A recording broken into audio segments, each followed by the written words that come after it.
Money money money money అనేది మన అందరికీ చాలా ఇంపార్టెంట్ వన్. కానీ చాలామందికి దాన్ని ఎలా ఎర్న్ చేయాలి అని తెలీదు. ఒకవేళ ఎర్న్ చేసినా దాన్ని ఎలా కరెక్ట్గా మేనేజ్ చేయాలి అని కూడా తెలీదు. ద సైకాలజీ ఆఫ్ మనీ అనే బుక్లో ఆథర్ మార్గన్ హాసెల్ చాలా పవర్ఫుల్ కాన్సెప్ట్స్ను డిస్కస్ చేశాడు. మనీ గురించి మనం ఎలా థింక్ చేయాలి, ఎలా బిహేవ్ చేయాలి అండ్ ఏ మిస్టేక్స్ను అవాయిడ్ చేయాలి అని పిన్ టు పిన్ చాలా డీటెయిల్గా చెప్పాడు. సో ఈ వీడియోలో ఈ బుక్ నుండి ఉన్న మేజర్ లెసన్స్ను సింప్లిఫై చేసి ఎగ్జాంపుల్స్తో ఎక్స్ప్లెయిన్ చేయడానికి నేను ట్రై చేస్తా. బయట సెల్ఫ్ ఇంప్రూవ్మెంట్స్కి చాలా బుక్స్ అండ్ వీడియోస్ ఉన్నాయి. బట్ ప్రాబ్లమ్స్ ఆ బుక్స్ అండ్ వీడియోస్లో లేదు, దాన్ని కన్స్యూమ్ చేసే మనలో ఉంది. జస్ట్ ఇన్ఫర్మేషన్ను కన్స్యూమ్ చేసి వదిలేయకుండా ఎగ్జిక్యూట్ చేయగలిగితే మాత్రమే మనకు ఆ బుక్స్ యూస్ అవుతాయి. సో ఈ వీడియోలో నేను చెప్పబోయే ఇన్ఫర్మేషన్ను ఎగ్జిక్యూట్ చేసే మైండ్ సెట్లో చూడండి. ఇంకా లేట్ చేయకుండా let's get into the video. Number 1, the role of luck and risk. ఒక మనిషి సక్సెస్ అవ్వడానికి వెనుక లక్ అండ్ రిస్క్ చాలా మేజర్ రోల్స్ను ప్లే చేస్తుంది. యూట్యూబ్ వంటి ప్లాట్ఫామ్స్ను ఆల్రెడీ లాంచ్ చేశారు. బట్ యూట్యూబ్ సక్సెస్ అవ్వడానికి అప్పుడు స్టార్ట్ అయిన ఇంటర్నెట్ అడాప్టేషన్ వంటి ఫ్యాక్టర్ చాలా మేజర్ రోల్ను ప్లే చేసింది. Warren Buffett and Bill Gates example తీసుకున్న వాళ్ళు రైట్ టైంలో రైట్ ఆపర్చునిటీని గ్రాబ్ చేయడంతోనే వాళ్ళకు సక్సెస్ అనేది వచ్చింది. ఈ ఎగ్జాంపుల్స్ కాకుండా నేను నా పర్సనల్ లైఫ్ ఎగ్జాంపుల్ అనేది చెప్తా. మన ఛానల్లో నేను చాలా రోజుల నుండి చాలా డిఫరెంట్ వీడియోస్ను పోస్ట్ చేస్తూ వచ్చా. But drop shipping concept trend అవుతున్నది చూసి ఆ వీడియో గురించి పోస్ట్ చేశా. అది క్లిక్ అయ్యి మీరు మన ఛానల్ ఒక మంచి గ్రోత్ అవుతున్నది చూస్తూ ఉన్నారు. నేనైతే దీన్ని లక్ అనే కన్సిడర్ చేస్తా. రైట్ టైంలో రైట్ ఆపర్చునిటీని నేను ఐడెంటిఫై చేసి పోస్ట్ చేశా. అది క్లిక్ అయ్యి దానికి చాలా వ్యూస్ వచ్చి మన ఛానల్ గ్రో అవుతున్న దానికి రీజన్ లక్ కూడా కావచ్చు. బట్ దానికని మనం చేసే ప్రతి డిసిషన్ సక్సెస్ అవ్వదు. అక్కడే రిస్క్ అనలైసిస్ అనే ఒక కాన్సెప్ట్ వస్తుంది.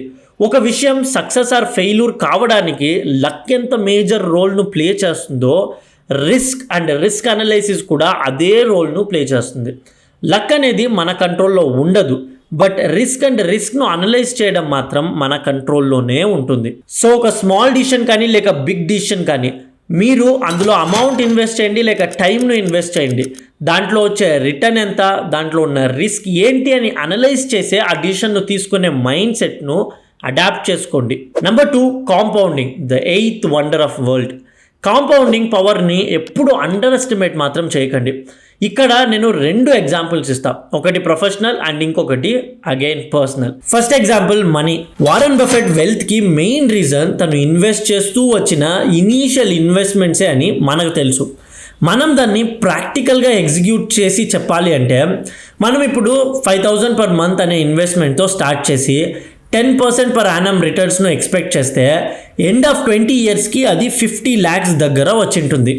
అదే 20 years కాకుండా ఎండ్ ఆఫ్ 30 yearsకి మనం క్యాల్కులేట్ చేస్తే ఆ అమౌంట్ దాదాపు 1.15 crores గంట వెళ్తుంది. సో ఆ లాస్ట్ 10 years గ్యాప్ మనకి 50 lakhs డిఫరెన్స్ను క్రియేట్ చేస్తుంది. That's the power of compounding. ఇప్పుడు నా పర్సనల్ లైఫ్ ఎగ్జాంపుల్ చెప్తా. మనం కాలేజ్లో ఉన్నప్పుడు మన వద్ద అంతగా మనీ అనేది ఉండదు. సో మనం ఇన్వెస్ట్ చేయగల ఒక విషయం అంటే అది మన టైమ్ అండ్ ఎఫర్ట్స్. అలా నా టైమ్ అండ్ ఎఫర్ట్స్ను నేను యూట్యూబ్, బ్లాగింగ్ అండ్ ఈకామర్స్ అంటూ చాలా వాటి మీద ఇన్వెస్ట్ చేశాను. నేను ఇనీషియల్గా వీడియోస్ను క్రియేట్ చేసినప్పుడు కానీ లేక అదర్ థింగ్స్ను క్రియేట్ చేసినప్పుడు కానీ అవుట్పుట్ లేదా రిటర్న్ ఆన్ ఇన్వెస్ట్మెంట్ నేను ఎక్స్పెక్ట్ చేసినట్లు ఉండలేదు. But I didn't give up on that. Every week and every month నా టైంను ప్రాపర్గా ఇన్వెస్ట్ చేశా. రీసెంట్ మంత్స్లో చాలా డాట్స్ నా గ్రోత్కు కనెక్ట్ అయింది. సో అది మనీ అయినా కానీ టైం అయినా కానీ కన్సిస్టెంట్గా ఒక విషయం మీద ఇన్వెస్ట్ చేస్తూ వచ్చారంటే రిటర్న్ ఆన్ ఇన్వెస్ట్మెంట్ మాత్రం తప్పకుండా బెటర్గానే ఉంటుంది. Number 3, being rich vices being wealthy. Rich అవ్వడం అంటే ఫ్లాషీ లైఫ్ స్టైల్ను లీడ్ చేయడం అని అనుకుంటున్నారు చాలామంది. కానీ వెల్తీ అవ్వడం అంటే ఒక స్ట్రాంగ్ ఫైనాన్షియల్ ఫౌండేషన్ను బిల్డ్ చేయడం. రియల్ లైఫ్ ఎగ్జాంపుల్ ఒకటి మీకు చెప్పాలి అంటే లెట్స్ సే ఒక మనిషి 1 crore per annum ఎర్న్ చేస్తున్నాడు. బట్ అన్నెసెసరీ ఎక్స్పెన్సెస్ వల్ల 0 సేవింగ్స్ ఉంది. అదే వేరే మనిషి జస్ట్ 50,000 మాత్రమే ఎర్న్ చేస్తున్నాడు అండ్ అందులో కూడా 30% సేవ్ చేస్తున్నాడు. సో ఇక్కడ పాయింట్ ఏంటంటే స్పెండింగ్ను చూసి రిచ్నెస్ ఆర్ వెల్త్ను మనం మెషర్ చేయలేం. వాళ్ళ సేవింగ్ను చూసి మాత్రమే మనం మెషర్ చేయగలం. సో వెల్త్ అనేది వాళ్ళ స్పెండింగ్ను లేదా వాళ్ళ లైఫ్ స్టైల్ను చూసి డిపెండ్ అవ్వదు.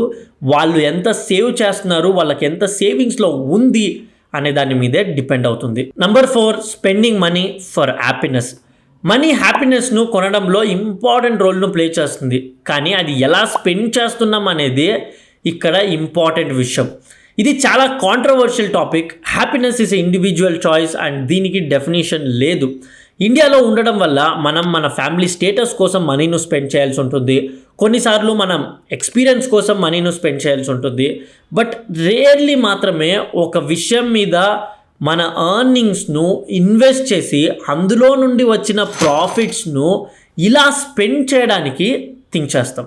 సో ప్యాటర్న్ ఎలా ఉండాలి అంటే, మీరు ఒక విషయం నుంచి ఎర్న్ చేశారు అంటే అందులో గల సమ్ పార్ట్ ఆఫ్ ద అమౌంట్ను బిజినెస్ లేదా యాసెట్స్ మీద ఇన్వెస్ట్ చేయండి. అందులో నుండి వచ్చిన ప్రాఫిట్స్ను మీ లైఫ్ స్టైల్ను ఇంక్రీజ్ చేయడానికి లేదా బెటర్ చేయడానికి స్పెండ్ చేయండి. వన్స్ అగైన్ ఇది ఎంతమందికి అప్లికబుల్ అవుతుంది అని నాకు తెలీదు. బట్ నేను ఎలా థింక్ చేస్తానంటే, ఒక ప్రోడక్ట్ ఆర్ థింగ్ మీద నేను స్పెండ్ చేస్తున్నానంటే ఆ ప్రోడక్ట్ ఎయిదర్ నా ప్రాబ్లమ్ను సాల్వ్ చేయాలి లేదా నా అదర్ బిజినెస్ థింగ్కి అది ఒక ఇన్వెస్ట్మెంట్లా ఉండాలి. Number 5, control over money is always greater than more money. చాలామంది ఎక్కువ మనీ దొరికితే ప్రాబ్లమ్స్ సాల్వ్ అవుతాయి అని అనుకుంటున్నారు. కానీ ట్రూత్ ఏంటంటే కంట్రోల్ అండ్ ఫ్రీడమ్ మనీకి రియల్ వాల్యూను ఇస్తాయి. ఎగ్జాంపుల్, ఒక జాబ్లో 10 lakh per annum ఎర్న్ చేస్తున్నారు, కానీ 14 hours వర్క్ చేయాలి. వేరే జాబ్లో జస్ట్ 7 lakh per annum ఉంది, కానీ ఫ్లెక్సిబిలిటీ అనేది ఉంది. ఏది బెటర్ అని క్వశ్చన్ చేస్తే ఆబ్వియస్గా ఫ్రీడమ్కే వాల్యూ ఇస్తారు కదా. సో ఎర్న్ చేసిన మనీను స్పెండ్ చేయడానికి ఫ్రీడమ్ అండ్ టైం లేకపోతే the whole point of money waste. Number 6, never stop learning about money.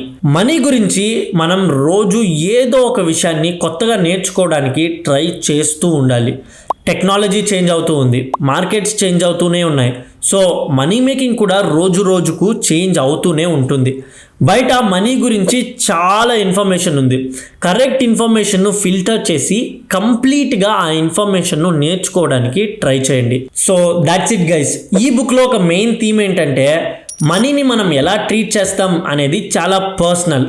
అందుకే అందరికీ ఒకే ఫార్ములా వర్క్ అవ్వదు. కానీ నేను ఈ వీడియోలో చెప్పిన పాయింట్స్ని గుర్తుపెట్టుకొని ఇంప్లిమెంట్ చేశారంటే మీ లైఫ్ అనేది లాంగ్ టర్మ్లో చాలా బెటర్ అవుతుంది. మనీను ఎర్న్ చేయడం కాకుండా మేనేజ్ చేయడంలో కూడా సక్సెస్ అవ్వాలి అనుకుంటే నేను చెప్పిన ఈ పాయింట్స్ను మర్చిపోకుండా గుర్తుపెట్టుకొని ఇంప్లిమెంట్ చేయడానికి ట్రై చేయండి. ఈ వీడియో మీకు వాల్యుబుల్ అనిపించిందంటే వాల్యుబుల్ అని కమెంట్ చేయండి. And see you guys in the next video.